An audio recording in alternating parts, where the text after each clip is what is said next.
الحمد لله وكفى وسلام على عباده الذين اصطفى أما بعد أعوذ بالله من الشيطان الرجيم بسم الله الرحمن الرحيم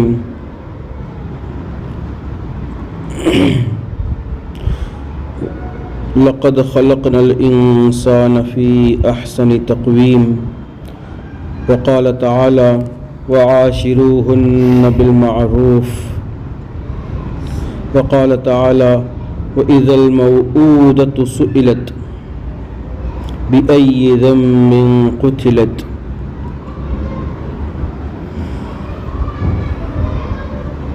وقال رسول الله صلى الله عليه وسلم من عالى ثلاث بنات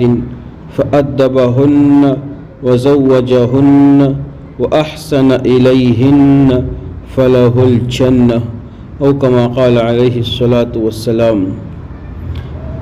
اللهم ألهمنا مراشد أمورنا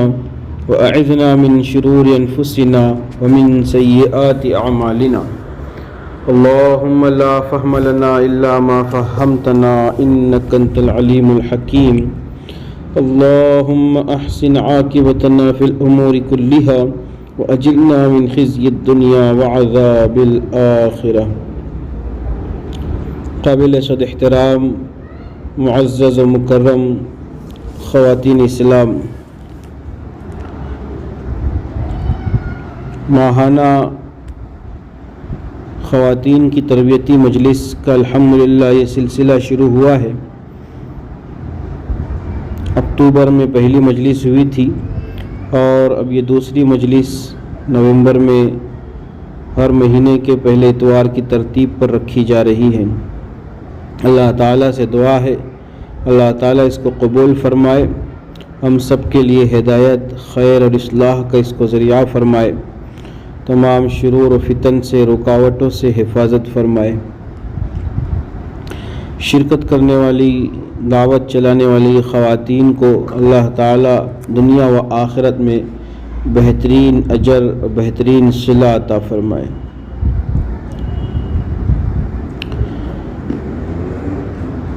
اللہ کے رسول صلی اللہ علیہ وآلہ وسلم نے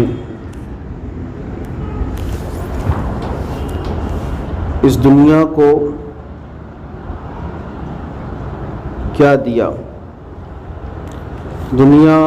جانتی ہے، بڑے بڑے مؤرخین، تاریخ داں گزرے ہیں، تاریخ لکھنے والے گزرے ہیں، جنہوں نے اگرچہ اسلام دشمنی ان کے دل میں تھی، اس کے باوجود ان کی ہمت نہیں ہو سکی کہ محمد رسول اللہ صلی اللہ علیہ وسلم کا ذکر و تذکرہ نہ کریں۔ آقا صلی اللہ علیہ وسلم کی ذات ایسی ہی ذات ہے کہ آپ صلی اللہ علیہ وسلم کو اللہ تعالیٰ نے رحمت للعالمین بنا کر کے بھیجا۔ سارے جہانوں کے لیے، سارے عالم کے لیے اللہ تعالیٰ نے آپ صلی اللہ علیہ وسلم کو رحمت بنا کر کے بھیجا۔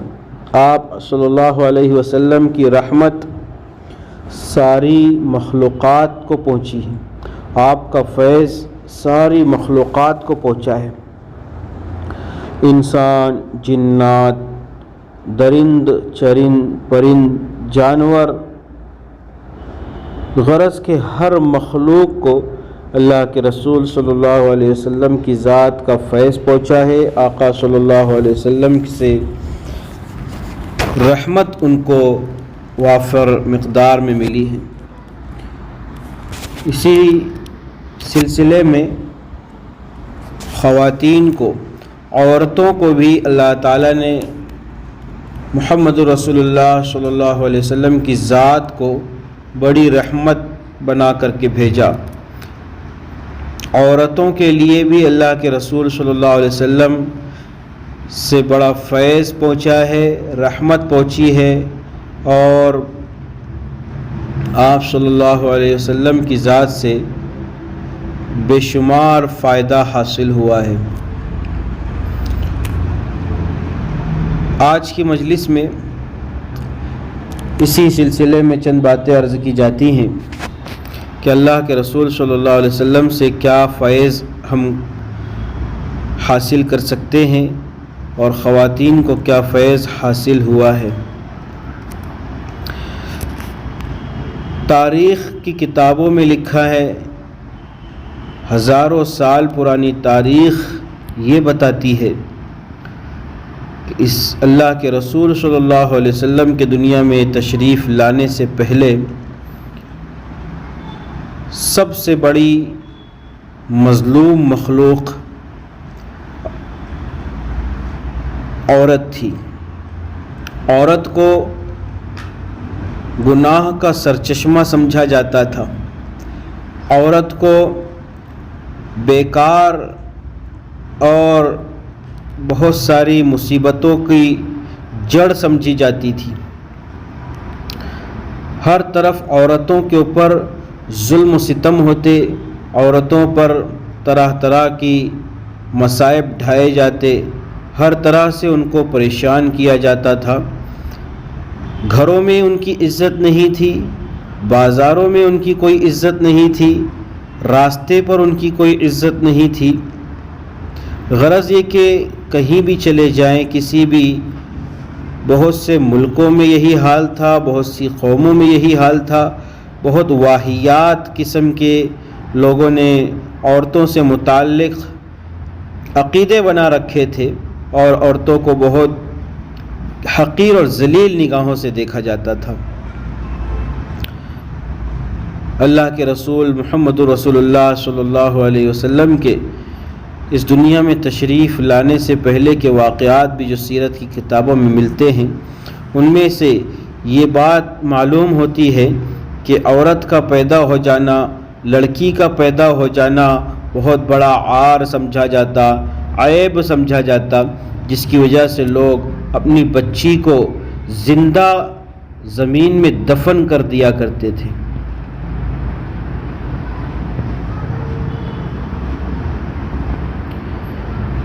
لڑکی کا پیدا ہو جانا بہت بڑا بوجھ سمجھا جاتا تھا، شرم محسوس کی جاتی تھی کہ لڑکی کیسے پیدا ہو گئی، اس وجہ سے اسے جو ہے زندہ زمین کے اندر دفن کر دیا جاتا تھا۔ اللہ کے رسول صلی اللہ علیہ وآلہ وسلم کی ذات پر قربان جائے کہ آقا صلی اللہ علیہ وآلہ وسلم نے عورتوں کو جینے کا حق دیا۔ قرآن مجید میں صاف طور پر اللہ تعالیٰ ارشاد فرماتے ہیں وَإِذَا الْمَوْءُودَةُ سُئِلَتْ، اس بچی سے جسے زندہ زمین میں دفن کر دیا گیا، اسے کل قیامت کے دن اٹھایا جائے گا اور اس سے پوچھا جائے گا بِأَيِّ ذَنبٍ قُتِلَتْ، تجھے کس گناہ کی وجہ سے قتل کیا گیا تھا، کس گناہ کی وجہ سے تجھے مار ڈالا گیا تھا، زندہ دفن کر دیا گیا تھا۔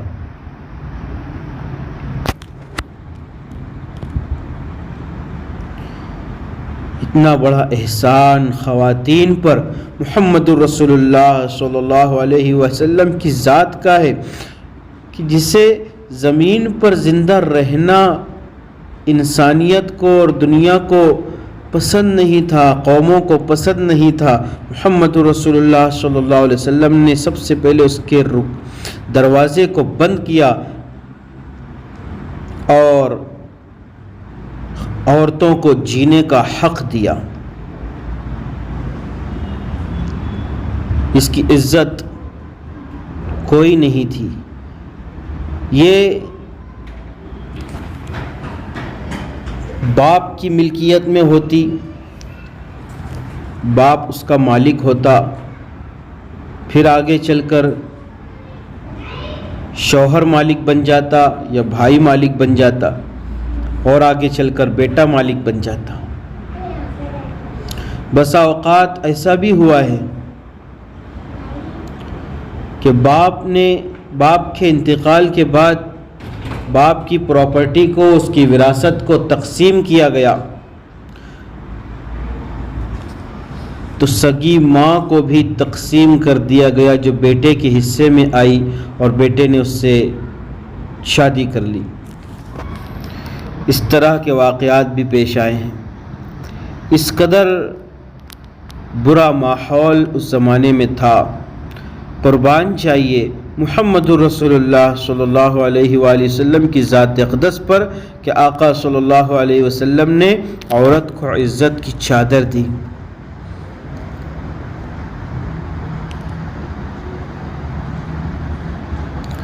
آپ صلی اللہ علیہ وآلہ وسلم نے بتایا کہ یہ عورت ایک انسان ہی ہے، انسانوں میں سے ہی ہے، اور لقد اللہ تعالیٰ نے قرآن مجید کے اندر فرمایا خلقکم من نفس واحدہ وخلق منہا زوجہا، کہ تم ہی کے اندر سے عورت کو پیدا کیا گیا ہے۔ آدم کو اللہ تعالیٰ نے بنایا اور اس سے اللہ تعالیٰ نے تم کو پیدا فرمایا اور اسی آدم سے اس کی بیوی کو بنایا ہے۔ یعنی یہ اللہ تعالیٰ نے بتایا انسانیت کو کہ یہ عورت کوئی الگ مخلوق نہیں ہے، کوئی الگ شے نہیں ہے، اسے جو تم اس قدر برا سمجھتے ہو یہ ایسی چیز نہیں ہے، یہ وہی محترم ہستی ہے جو تمہاری اپنی ذات سے نکلی ہوئی ہے۔ اللہ تعالیٰ چاہتے تو عورت کو علیحدہ کسی اور مخلوق کے ذریعے کسی اور مادے سے پیدا کرتے، لیکن اللہ تعالیٰ نے آدم علیہ السلام کی بائیں پسلی سے پیدا فرما کر یہ حق دیا ہے کہ یہ دل کے قریب رکھنے کی چیز ہے، اسے دل کے قریب رکھو اور اسے عزت کا وہ مقام دو جو دل کو مقام دیا جاتا ہے۔ اور اللہ کے رسول صلی اللہ علیہ وآلہ وسلم نے ارشاد فرمایا حبب الی من الدنیا النساء والطیب وجعلت قرۃ عینی فی الصلاۃ، میرے لیے مجھے بہت زیادہ دنیا کی چیزوں میں جو چیز پسند ہے وہ عورتیں ہیں، وہ عورت ہے۔ عورت کو اللہ کے رسول صلی اللہ علیہ وسلم نے پسندیدہ چیز بتایا ہے۔ اور دوسری چیز فرمایا خوشبو ہے، عورت اور خوشبو مجھے زیادہ پسند ہے۔ اور تیسری چیز جو سب سے زیادہ پسند ہے فرمایا وجعلت قرۃ عینی فی الصلاۃ، اور میری آنکھوں کی ٹھنڈک نماز میں ہے، نماز مجھے انتہائی پسندیدہ چیز ہے۔ قربان جائیے محمد رسول اللہ صلی اللہ علیہ وآلہ وسلم کی ذات پر کہ ایک زمانہ وہ ہے جس میں عورت کو سب سے بری چیز کہا جا رہا ہے، سب سے برا خیال کیا جا رہا ہے۔ کوئی مصیبت کوئی آفت آتی تو کہا جاتا فلاں عورت کی وجہ سے یہ مصیبت گھر میں آئی ہے۔ وہ زمانہ ہے جس زمانے میں عورت کا اگر شوہر مر جائے تو اسے لے جا کر جنگل میں چھوڑ دیا جاتا تھا۔ اور یہاں ہمارے ملک میں ہندوؤں کے یہاں یہ رواج تھا کہ اگر کسی عورت کا شوہر مر جاتا تو اسے اس کی چتا کے ساتھ زندہ جلا دیا جاتا تھا۔ اس قدر نفرت کی چیز عورت کو سمجھا جاتا تھا۔ قربان جائیے اے خواتین محمد رسول اللہ صلی اللہ علیہ وآلہ وسلم کی ذات پر کہ آقا صلی اللہ علیہ وسلم نے عورت کو وہ مقام دیا کہ اپنی پسندیدہ 3 چیزوں میں سے پہلی چیز النساء فرمایا کہ یہ عورتیں ہیں۔ اس زمانے میں محمد رسول اللہ صلی اللہ علیہ وسلم تشریف لائے جب کہ عورتوں کو لڑکیوں کو زندہ دفن کر دیا جاتا تھا، گھر میں لڑکی کا پیدا ہونا عیب سمجھا جاتا تھا۔ اللہ کے رسول صلی اللہ علیہ وسلم نے ارشاد فرمایا، حضرت ابو سعید خدری رضی اللہ تعالیٰ عنہ سے روایت ہے من عال 3 بنات فأدبهن وزوجهن وأحسن إليهن فله الجنہ، جس نے 3 لڑکیوں کی پرورش کی، جس کی 3 لڑکیاں ہو اور ان کی اچھی تعلیم دے، اچھی تربیت کرے، پھر ان کی شادی کر دیں، پھر ان کا نکاح کر دیں، اس کے بعد بھی نکاح ہو جانے کے بعد بھی ان کے ساتھ اچھا سلوک کرے، تو اللہ کے رسول صلی اللہ علیہ وسلم فرماتے ہیں کہ میری گارنٹی ہے کہ اس کے لیے میں جنت میں گھر دلاؤں گا، اس کے لیے جنت پکی ہے۔ سوچئے کہ جب اللہ کے رسول صلی اللہ علیہ وسلم یہ بات ارشاد فرما رہے ہوں اس زمانے میں اور ان لوگوں کے درمیان جو اپنی بچیوں کو زندہ دفن کر دیا کرتے تھے، تو کیا جس عمل کے اوپر جنت کی گارنٹی مل رہی ہو، کون ہو سکتا ہے جو ایسی ہمت کریں؟ کسی نے پوچھا کہ اللہ کے نبی صلی اللہ علیہ وسلم اگر 3 لڑکیاں نہ ہو 2 ہی ہوں تو؟ فرمایا اس کے لیے بھی یہی فضیلت۔ پھر پوچھا کہ اگر کسی کی 2 بھی لڑکیاں نہ ہو 1 ہی لڑکی ہو تو؟ فرمایا اس کے لیے بھی یہی۔ ایک لڑکی کی بھی اگر اچھی تعلیم اور تربیت کر دے، اس کا نکاح کر دے اور نکاح کے بعد اس کی اسی طرح سے حسن سلوک کا سلسلہ جاری رکھے، اللہ کے رسول صلی اللہ علیہ وسلم فرماتے ہیں کہ اس کے لیے بھی جنت ہے۔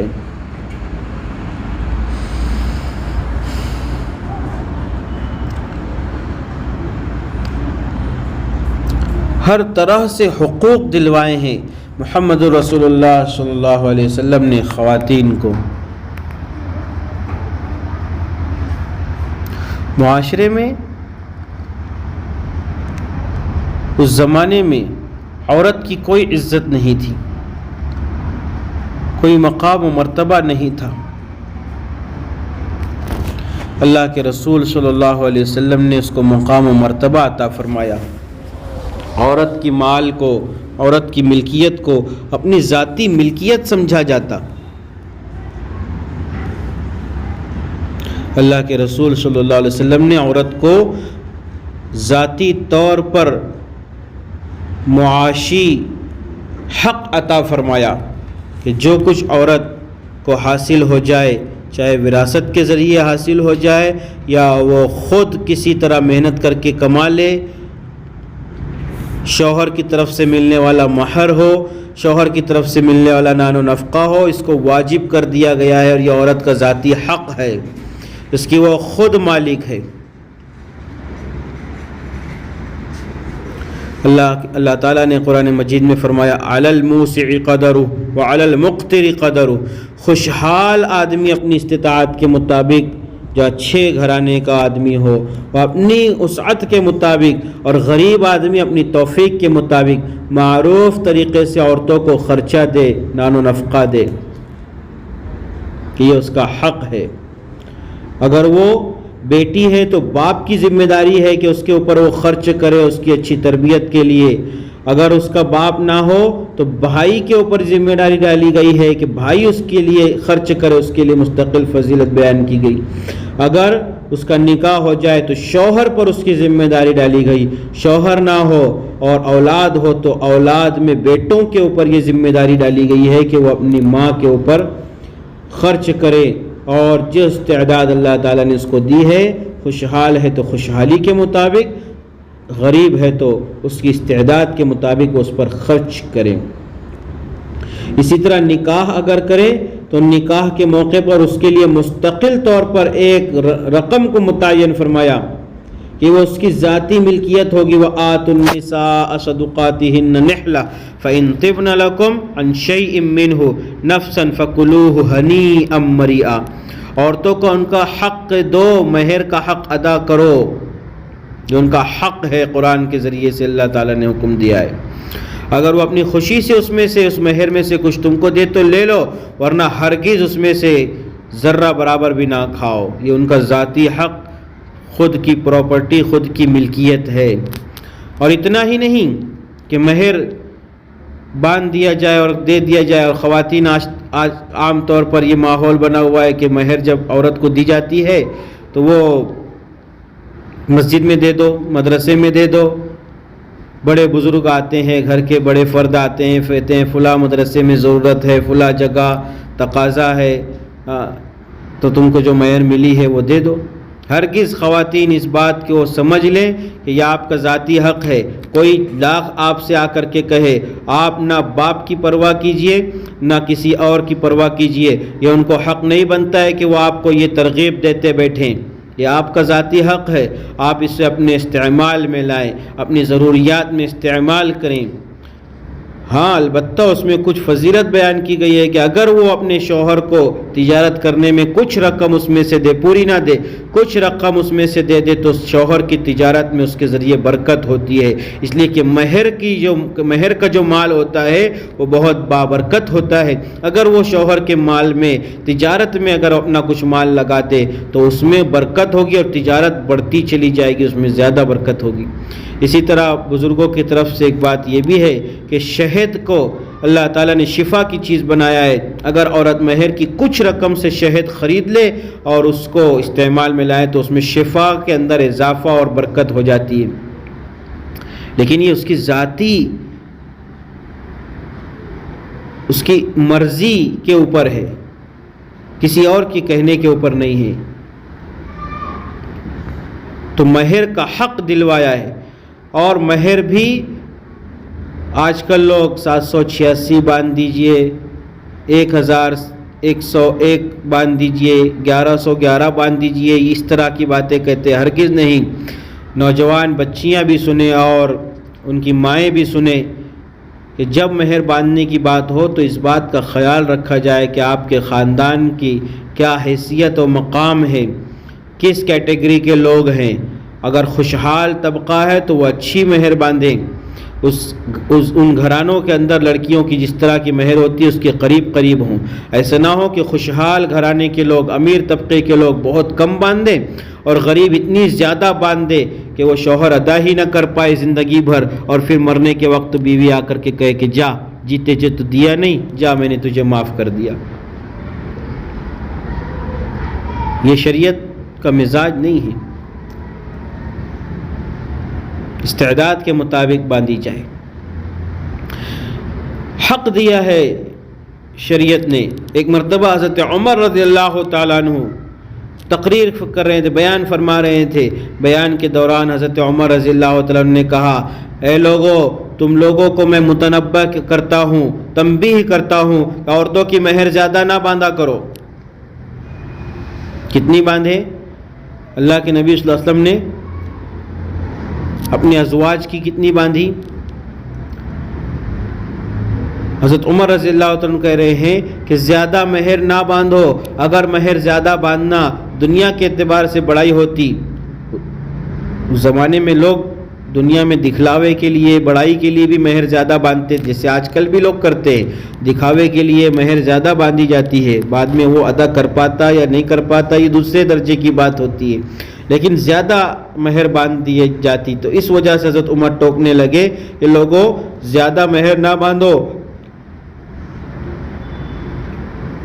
اگر مہر زیادہ باندھنا دنیا کے اعتبار سے بڑائی ہوتی تو اور اللہ کے یہاں تقوی کی بات ہوتی تو نبی صلی اللہ علیہ وسلم اس کے زیادہ مستحق تھے کہ آپ زیادہ سے زیادہ بڑی رقم مہر کی باندھتے تھے۔ حضرت عمر نے یہ بات کہی تو بھری مجلس میں ایک عورت نے آ کر کے ٹوک دیا، عمر یہ کیسے کہہ رہے ہو، یہ تم بات کیسے کہہ رہے ہو کہ زیادہ مہر نہ باندھی جائے، جبکہ اللہ تعالیٰ فرما رہے ہیں وَآتَيْتُمْ إِحْدَاهُنَّ قِنْطَارًا فَلَا تَأْخُذُوا مِنْهُ شَيْئًا، اور جو مہر تم نے ان کو دیا ہے اس میں سے کسی کو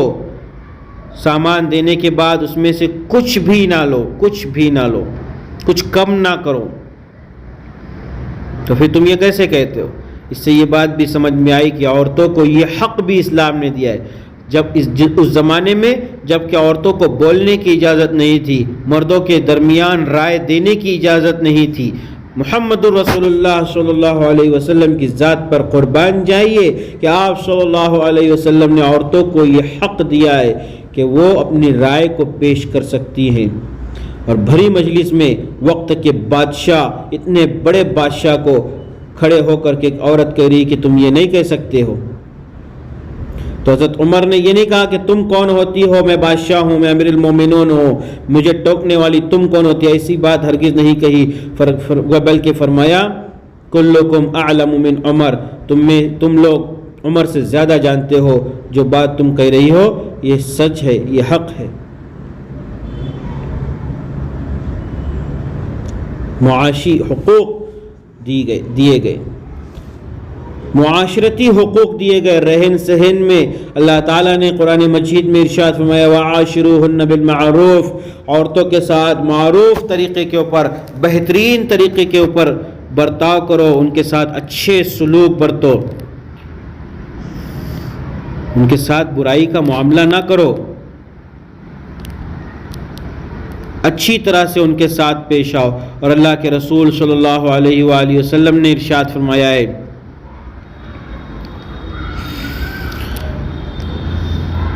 خیرکم خیرکم لأہلی، تم میں کا بہترین آدمی وہ ہے جو اپنی بیویوں کے بارے میں بہتر ہو، اپنے اہل و عیال کے ساتھ مہربانی کا، نرمی کا معاملہ کرنے والا ہو، وہ سب سے اچھا آدمی ہے، وہ سب سے بہتر آدمی ہے۔ آج کے مرد سمجھتے ہیں کہ عورتوں پر حکومت جتانا یہ ہماری بڑائی کی بات ہے، جبکہ محمد رسول اللہ صلی اللہ علیہ وسلم بتا رہے ہیں کہ سب سے بہتر آدمی وہ ہے جو عورتوں کے ساتھ بہتر معاملہ کرے۔ اور آگے یہ بھی فرمایا کہ میں تم میں سب سے زیادہ اپنے گھر والوں کے ساتھ لطف کا معاملہ کرنے والا اور ان کے ساتھ بھلائی کا معاملہ کرنے والا سب سے زیادہ میں ہوں۔ تو آپ صلی اللہ علیہ وسلم کی پوری زندگی میں کس قدر لطف تھا، جب باہر والوں کے ساتھ تھا وہ عورتوں گھر والوں کے ساتھ بھی تھا۔ اور آپ صلی اللہ علیہ وسلم نے صاف طور پر اپنی خواتین سے، گھر والوں سے یہ بات کہی دی تھی کہ جو بات بھی تم مجھے کھلم کھلا سب کے سامنے کرتے دیکھو، کہتے دیکھو، یا تنہائی میں کوئی بات تمہیں معلوم ہو تو وہ بھی سب کے سامنے کہنے کی تم کو اجازت ہے، اسے بیان کر دیا کرو۔ پھر اگر کوئی شوہر نااہل ہو اور اس طرح کا معاملہ، بہتری کا معاملہ وہ اپنی بیویوں کے ساتھ میں نہیں کر سکتا ہو اور ظلم کر رہا ہو، تو اب عورت ایسے معاملے میں کیا کرے؟ تو ایسے معاملے میں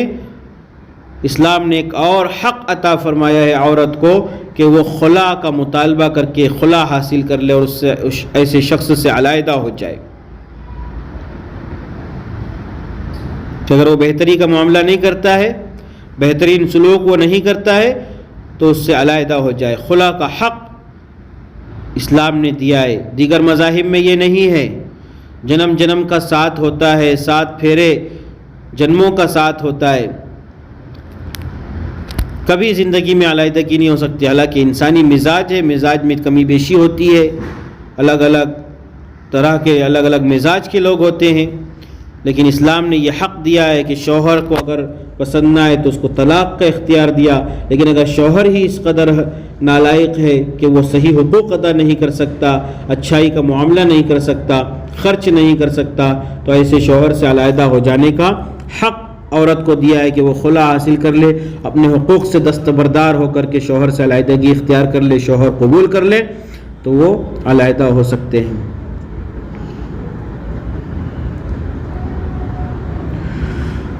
اللہ۔ پھر اسی طرح سے اسلام نے، محمد رسول اللہ صلی اللہ علیہ وسلم نے نکاح کرنے کے سلسلے میں بھی عورت کو اختیار دیا ہے، حق دیا ہے۔ ایسا نہیں کہ بس وہ اپنے ماں باپ کے سائے تلے دبی رہے، اپنے ماں باپ کے پریشر میں دبی رہے، اور جہاں چاہے ماں باپ اس کا وہ نکاح کر دے۔ بہت سے ماں باپ جہالت کی وجہ سے، اپنی انا کی وجہ سے، کسی اور وجہ سے زبردستی کہیں بھی نکاح کر دیتے ہیں، پھر بچیاں پریشان ہوتی ہیں اور طرح طرح کے مظالم ڈھائے جاتے ہیں، طرح طرح سے پریشان کیا جاتا ہے، ستایا جاتا ہے۔ اسلام نے اس کے اندر میں انتخاب دیا ہے، پسند کا اختیار دیا ہے کہ اگر طلاق شدہ یا بیوہ ہے تو اس کو پورا اختیار حاصل ہے، جب تک کہ اس سے کوئی فائنل مشورہ نہ کیا جائے، کوئی ڈیسیزن نہ لیا جائے۔ اور اگر کنواری ہے بچی تو اس کے ماں باپ کو یہ ذمہ داری دی گئی ہے کہ اس سے اجازت حاصل کیے بغیر اس کا نکاح نہ کریں، لیکن اس حق کا بھی کوئی غلط مطلب نہ نکالے اور اس سے کوئی غلط فائدہ نہ اٹھائے۔ اسلام نے جہاں یہ حق دیا ہے وہیں دوسری طرف یہ بھی حق دیا ہے کہ کوئی لڑکی جو ہے اپنے ماں باپ کی مرضی کے بغیر نکاح بھی نہ کرے۔ کفو کو اختیار کرنے کی تعلیم دی گئی ہے کہ نکاح کے سلسلے میں کفو یعنی برابری کا معاملہ، دونوں خاندان برابر ہو، دونوں کا اسٹیٹس برابر ہو، اس کو دیکھا جائے، یہ حق دیا ہے۔ اور ماں باپ چونکہ بڑے ہوتے ہیں، سمجھدار ہوتے ہیں، زیادہ تجربے کار ہوتے ہیں، دنیا انہوں نے دیکھی ہوتی ہے، اس لیے وہ زیادہ اس معاملے میں بہتر کو سمجھ سکتے ہیں، اس لیے اسلام نے ان کو جو ہے اس کا ذمہ دار بنایا ہے کہ فیصلہ وہ کریں گے، اجازت بچی سے لی جائے گی، اس کو بتایا جائے گا، لیکن فیصلہ ماں باپ کریں گے۔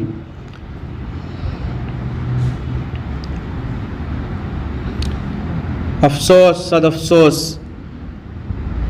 کہ آج کے معاشرے میں، آج کے ماحول میں نوجوان لڑکے، نوجوان لڑکیاں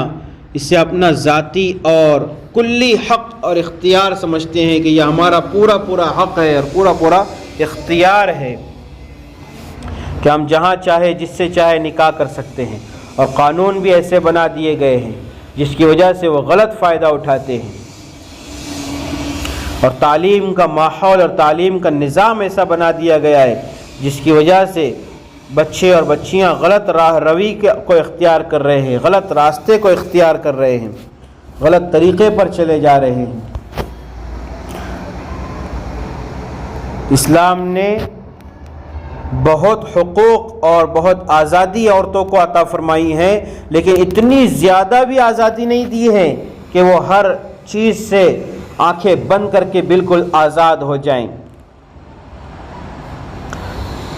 ایک زمانہ وہ تھا جب تعلیم کا حق نہیں دیا جاتا تھا عورتوں کو، بلکہ تعلیم کی اہمیت ہی نہیں تھی، ضرورت ہی نہیں سمجھی جاتی تھی۔ اگر کوئی تعلیم حاصل کرتا اور ضروری سمجھتا تو وہ کچھ مرد تھے، کچھ لوگ تھے جو کر لیتے تھے، لیکن اس میں بھی عورتوں کو بالکل اس کی اجازت نہیں دی جاتی تھی، بالکل ان کو جاہل رکھا جاتا تھا، اور ہر طرح سے ان کو کمزور بنا کر کے رکھا جاتا تھا۔ جب تعلیم ہی میں آگے نہ ہو تو کمزور ہوں گی، تو ہر طرح سے ان کو کمزور بنا کر کے رکھا جاتا تھا۔ اسلام میں محمد رسول اللہ صلی اللہ علیہ وآلہ وسلم نے تعلیم کا حق بھی دیا ہے، لیکن اس تعلیم کے حق میں بھی حدود ہے، حد سے تجاوز نہ کر جائیں، کوئی ایسا طریقہ نہ اپنا لیں جس کی وجہ سے ماں باپ کی عزت بھی پامال ہو اور خود اپنی ذات بھی پامال ہو۔ اس لیے نوجوان بچے، نوجوان بچیاں اس بات کا خاص خیال رکھے کہ محمد رسول اللہ صلی اللہ علیہ وآلہ وسلم کی ذات اقدس وہ ذات ہے جس کے طفیل میں ہم کو یہ سارے حقوق ملے ہیں، جس کی محبت اور جس کی رحمت کی وجہ سے عورتوں کو دنیا میں جینے کا حق ملا، عورتوں کو ان کے حقوق ملے، الفت و محبت ان کو مل رہی ہے، ہر طرح سے ان کے حقوق دکھلائے جا رہے ہیں، دنیا میں ایک مقام دیا جا رہا ہے، اور اسی کا وہ آج غلط فائدہ اٹھائیں، مغربی تہذیب کے پیچھے بھاگیں، یورپین کلچر کے پیچھے بھاگے، تو محمد رسول اللہ صلی اللہ علیہ وسلم کی ذات سے کیا محبت ہے۔ آج آزادی نسواں کے نام پر مغربی کلچر یہ کہہ رہا ہے کہ عورتوں کو آزاد کیا جائے، پردے میں نہ رکھا جائے، قید و بند کے اندر نہ رکھا جائے۔ اگر یہ قید و بند ہوتا تو محمد رسول اللہ صلی اللہ علیہ وسلم اس طرح کی ہرگز قید میں نہ رکھتے۔ جو عورتوں کی ساخت کے اعتبار سے، ان کی فطرت کے اعتبار سے لازم اور ضروری ہے، محمد رسول اللہ صلی اللہ علیہ وسلم نے عورتوں کو وہی تعلیم دی ہے اور وہی ذمہ داریاں دی ہیں۔ آج آزادی کے نام پر مغرب یہ چاہتا ہے کہ عورتوں کو بھی لا کر کے سڑکوں پر رکھا جائے اور ان کو بھی مردوں کے برابر میں مرد کی ہی ہم شکل بنا کر کے جو ہے دنیا کمانے کے اوپر لگا دیا جائے۔ عورت کو اللہ تعالیٰ نے دنیا کمانے کے لیے نہیں بنایا ہے، اس کی ذمہ داریاں مردوں کے اوپر ڈالی ہے۔ علی الموسع قدرہ وعلی المقتر قدرہ، ذمہ داریاں مردوں کے اوپر ڈالی گئی ہے۔ لیکن آج مغربی کلچر کے اندر یہ ماحول بنایا جا رہا ہے کہ عورت کو باہر نکالا جائے۔ جب عورت باہر نکلتی ہے، آفسوں میں کام کرتی ہے اور جگہ جگہ کمپنیوں میں، فیکٹریوں میں کام کرتی ہیں، تو پھر اس کی عزت نہیں ہوتی، اس کا جو مقام و مرتبہ اللہ تعالیٰ نے رکھا ہے وہ مقام و مرتبہ نہیں ہوتا۔ اسے کوئی عزت کی نگاہ سے نہیں دیکھتا، ہر ایک گندی نظروں سے اس کو دیکھتا ہے، غلط نظریات سے دیکھتا ہے، گندے خیالات سے دیکھتا ہے۔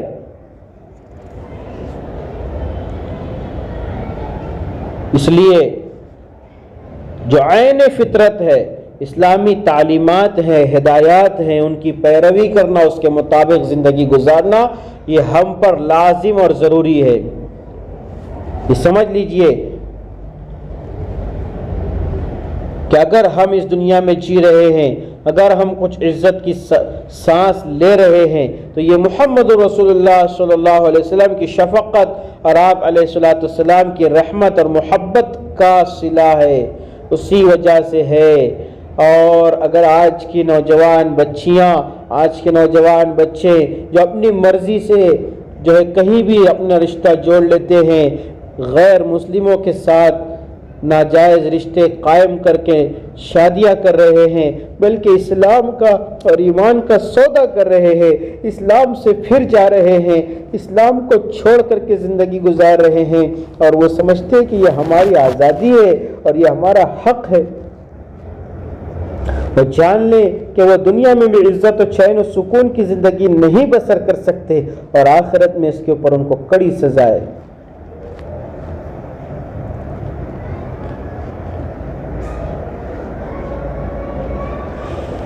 اپنا نام تو صحابیات کے نام پر رکھیں، اپنا نام تو محمد رسول اللہ صلی اللہ علیہ وسلم کے ازواج اور ان کی بیویوں کے نام پر نام رکھیں، اور کام ان کے خلاف کریں، کام ان کی عزت کو پامال کرنے والا کریں، کام ایسا کریں جس سے مسلمانوں کا نام بدنام ہو جائے، اسلام بدنام ہو جائے، وہ پیارا نبی بدنام ہو جائے۔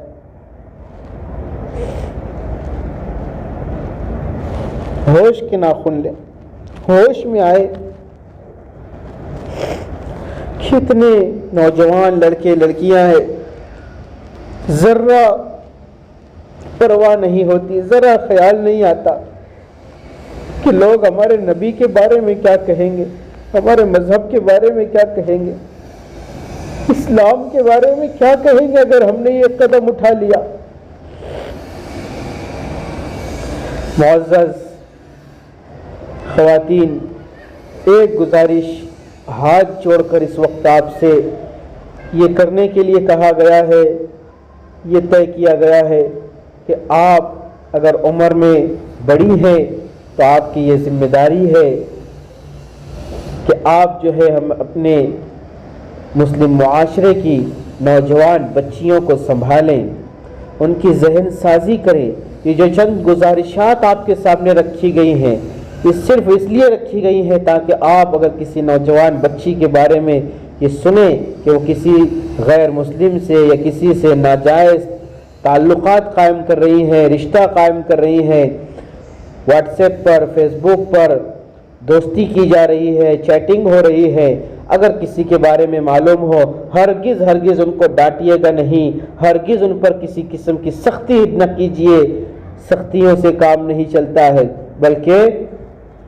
یہ چند گزارشات جو آپ کے سامنے رکھی گئی ہیں، اس میں سے پوائنٹ حاصل کر کے اس کے ذریعے سے ان کو سمجھائیے، ان کی ذہن سازی کیجیے، ان کی غیرت ایمانی کو جگائیے۔ اللہ کا شکر ہے کہ ہمارے دلوں میں ایمان ہے، تھوڑی سی ہوا دینے کی ضرورت ہے، یہ چنگاری بھڑکتی ہے، ایمان کی چنگاری انشاءاللہ بھڑکے گی تو یہ غلط قدم اٹھانے سے بچ جائیں گی۔ ان کے ایمان کو بڑھائیے، ان کے ایمان کو اجاگر کیجیے، ایمان میں اضافہ لائیے، اللہ رسول کا خوف ان کو دلائیے، قیامت کا خوف، اللہ کے سامنے کھڑے ہونے اور محمد رسول اللہ صلی اللہ علیہ وسلم کے سامنے کھڑے ہونے کا خوف ان کو دلائیے، اور جن کے نام پر ان کے نام رکھے گئے ہیں ان کی عار دلائیے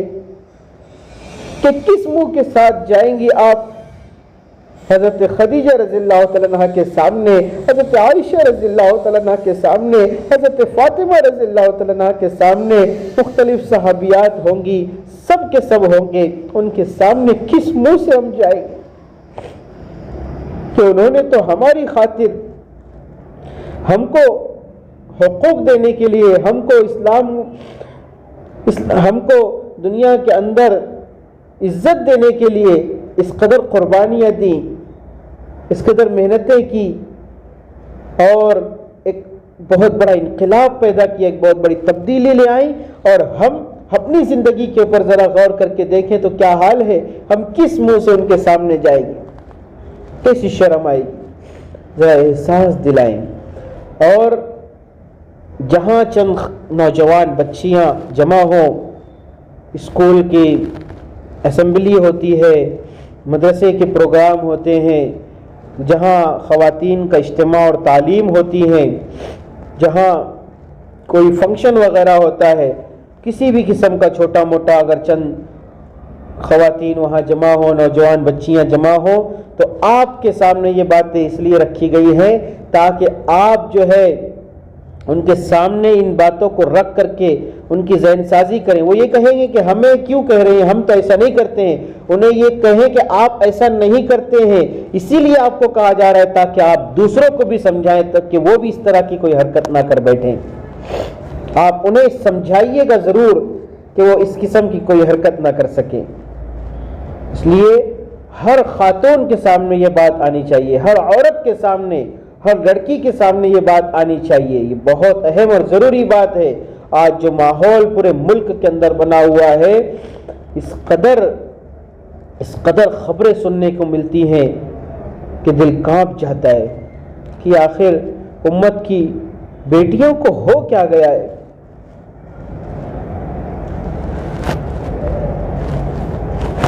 معاف کیجئے گا، میں بہت ایموشنل ہو گیا ہوں۔ اللہ تعالیٰ سے دعا ہے اللہ تعالیٰ ان معروضات پر عمل کرنے کی توفیق عطا فرمائے، صحیح راستہ سمجھنے،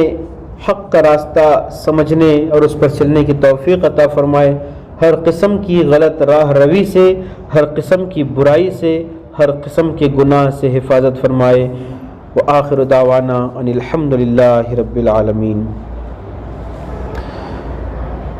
بسم اللہ الرحمن الرحیم۔ یا رب لک الحمد کما ینبغی لجلال وجہک وعظیم سلطانک، اللہم صل علی سیدنا مولانا محمد وعلی آل سیدنا مولانا محمد بارک وسلم۔ ربنا ظلمنا انفسنا وان لم تغفر لنا وترحمنا لنکونن من الخاسرین فلا تجعلنا من الخاسرین۔ اللہ تعالی ہمارے گناہوں کو معاف کر دیجئے، اللہ تعالی ہماری خطاؤں سے درگزر فرما دیجئے، ہر لغزش، ہر خطا، ہر غلطی سے ہماری حفاظت فرما دیجئے۔ اللہ تعالی آپ کی مرضیات پر چلنے کی توفیق عنایت فرما دیجئے، اللہ تعالیٰ آپ کی ناراضگی والے کاموں سے بچنے کی توفیق عطا فرما دیجئے، اللہ تعالیٰ عصمت، عزت اور پاک دامنی عطا فرما دیجئے، ہمارے عزت پر، ہمارے ماں باپ کی عزت پر کسی قسم کا داغ دھبا نہ لگنے دیجئے۔ اللہ اپنے پیارے حبیب محمد رسول اللہ صلی اللہ علیہ وسلم کی عزت پر کوئی داغ دھبا لگانے والا ہم کو نہ بنائیے کہ ہماری وجہ سے لوگ انگلیاں اٹھائے اور بتائیں کہ دیکھو یہ فلاں نبی کے امتی ہے، یہ فلاں مسلمان ہے۔ اللہ تعالیٰ امت کو صحیح سمجھ عطا فرمائیے، اللہ تعالیٰ امت کی بیٹیوں کو صحیح سمجھ عطا فرمائیے، اللہ تعالیٰ امت کی بیٹیوں کو غلط راستے پر جانے سے بچا لیجئے، اللہ تعالیٰ امت کے نوجوان لڑکوں اور نوجوان لڑکیوں کو بے راہ روی سے بچا لیجئے۔ اللہ تعالیٰ شریعت و سنت کی پاکیزہ زندگی عطا فرما دیجئے، عزت و عصمت والی پاک دامنی والی اللہ حیا والی زندگی عطا فرما دیجئے۔ اللہ تعالیٰ محمد رسول اللہ صلی اللہ علیہ وسلم نے خواتین کو کیا حقوق دیے، ان کو کیا مقام و مرتبہ دلایا ہے، اللہ امت کی تمام بہنوں کو اور ساری انسانیت کو اللہ یہ سمجھا دیجئے، اللہ یہ سمجھا دیجئے اور اس کی قدر کرنے کی توفیق عطا فرما دیجئے، اس کی قدر کرنے کی توفیق عطا فرما دیجئے۔ اللہ بڑی زندگی غفلتوں میں گزر گئی، بڑا حصہ آپ کی نافرمانیوں میں اور گناہوں میں گزر گیا، کبھی ہم نے خیال نہیں کیا کہ ہمارے ان گناہوں کے دنیا میں کیا اثرات ہوتے ہوں گے۔ اللہ تعالی ہم کو معاف کر دیجئے، جو تھوڑی بہت زندگی اب بچی ہے ہم خود بھی نہیں جانتے کہ اب کتنی بچی ہیں، اللہ جو زندگی بچی ہے اللہ اس کی قدر کرنے کی توفیق دے دیجئے، اپنی مرضیات پر چلنے کی توفیق عطا فرما دیجئے، آقا صلی اللہ علیہ وسلم کی سنتوں کی اتباع کی توفیق عطا فرما دیجئے، نیک صالح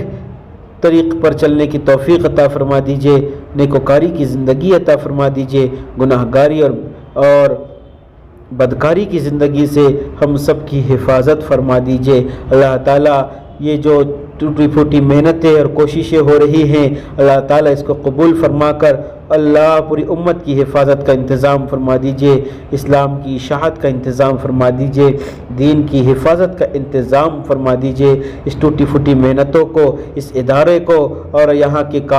تمام کاموں کو قبول فرما لیجئے، اس مجلس کو قبول فرما لیجئے، شرکت کرنے والی خواتین کو قبول فرما لیجئے، شرکت کرنے والی خواتین کو بہترین بدلہ دنیا اور آخرت میں عطا فرما دیجئے، جنہوں نے دیگر خواتین کو دعوت دے کر کے بلایا ہے، جمع کیا ہے، اللہ ان کو بھی بہترین بدلہ دنیا اور آخرت میں عطا فرما دیجئے۔ ہماری دعاؤں کو اپنے فضل و کرم سے رحمت دو عالم صلی اللہ علیہ وآلہ وسلم کی برکتوں سے قبول فرما لیجئے، قبول فرما لیجئے، قبول فرما لیجئے۔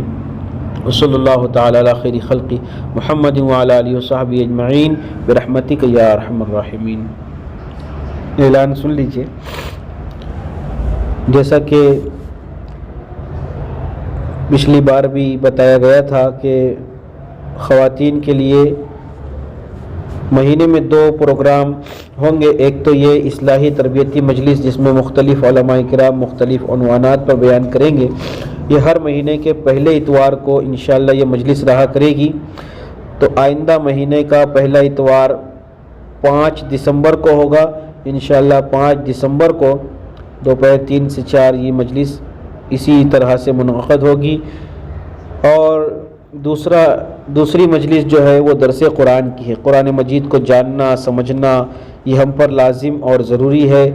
قرآن ہم سے کیا کہتا ہے یہ پڑھنا جاننا ہمارے لیے ضروری ہے، اس لیے دوسری ایک اہم مجلس جو ہے درس قرآن کی شروع کی گئی ہے۔ درس قرآن کی یہ مجلس ہر ہفتہ اتوار کو ہفتہ واری درس قرآن مردوں کے لیے رکھا جاتا ہے، عشاء کی نماز کے فوراً بعد، آج بھی اتوار ہے تو عشاء کے بعد فوراً انشاءاللہ درس قرآن مردوں کے لیے ہوگا۔ اور اسی طرح عورتوں کے لیے مہینے میں صرف ایک مرتبہ تیسرے اتوار کو درس قرآن کی مجلس انشاءاللہ ہوگی۔ تو تیسرا اتوار 21 نومبر کو انشاءاللہ رہے گا، جس میں دوپہر 3 بجے سے 3:45 بجے تک پون گھنٹے کی انشاءاللہ مجلس ہوگی، اس میں درس قرآن پیش کیا جائے گا۔ آپ حضرات سے گزارش ہے خود بھی شرکت کریں، دوسروں کو بھی دعوت دیں۔ اسی طرح